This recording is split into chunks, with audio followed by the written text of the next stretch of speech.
Uncle Larry here. Call me baffled, but amongst the horrors of the October 7th massacre in Israel, I cannot understand the muted response to the horrific violence that was perpetrated against Jewish women and girls. As of this video, there are still 19 women being held hostage in Gaza. Unless I'm missing something, a lot of social media traffic, not to mention many women's organizations, seem awfully quiet about this. Young women have been kidnapped, raped, tortured, defiled, murdered, and seemingly sidelined as though they're now an unimportant subtext to the war in Gaza. If not outright silence, I have heard and read some awkward obfuscation about the rape and torture of these women and some sanctimonious whataboutism, contextualizing these innocent victims as though there is some justification for what they've endured due to the actions of Israel in response. Well, let's be clear, there is no justification. Forget the word salad, the verbal gymnastics, and the phony contextualizing. Either you believe in human dignity or you do not. There are no excuses. No, yes, what Hamas did was bad, but look over here, often followed by anti-Semitic garbage. I have been so disturbed by some of this, I did some reading on the history of Canadian feminism. And as far as I can tell, it's been divided by scholars into 4 waves, each describing a period of intense activism and social change.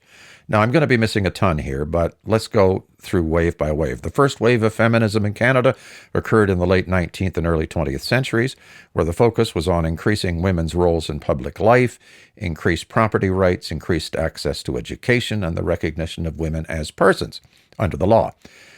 Then came the second wave of Canadian feminism around the time of World War II, with a heavy emphasis on women's roles in the workforce, the need for equal pay for equal work. Third wave feminism, more decentralized, focusing on grassroots organizing and a movement away from universalizing principles. But it is the so-called fourth wave of feminism that really intrigues me. Internet activism is a key feature of this fourth wave. As Jessica Abrahamson writes in Prospect magazine, quote, "Gone are the days when feminist debate was confined to ivory towers or to those who could afford to publish their ideas. Nowadays, you're more likely to find bloggers and everyday people battling it out on social media. It has made space for a greater diversity of voices and perspectives," unquote. So it's easy to see how younger generations of feminists are certainly more likely to form their beliefs and support for women's issues through social media. What interests me most about the fourth wave is the heavy emphasis on these subjects: rape culture, sexual abuse, sexual harassment, sexual violence, the objectification of women, and sexism in the workplace. And the Me Too movement, remember that? That's a good example of what I'm referring to. Which brings me back to the horrifying attacks on Israeli women on October 7th. You would think the mighty platforms of social media would still be ablaze with condemnation and outrage from fourth-wave feminists. And for the first couple of days after the massacre, it was. But now, the window is quickly closed and the focus has pivoted to criticism of Israel's conduct in response to Hamas.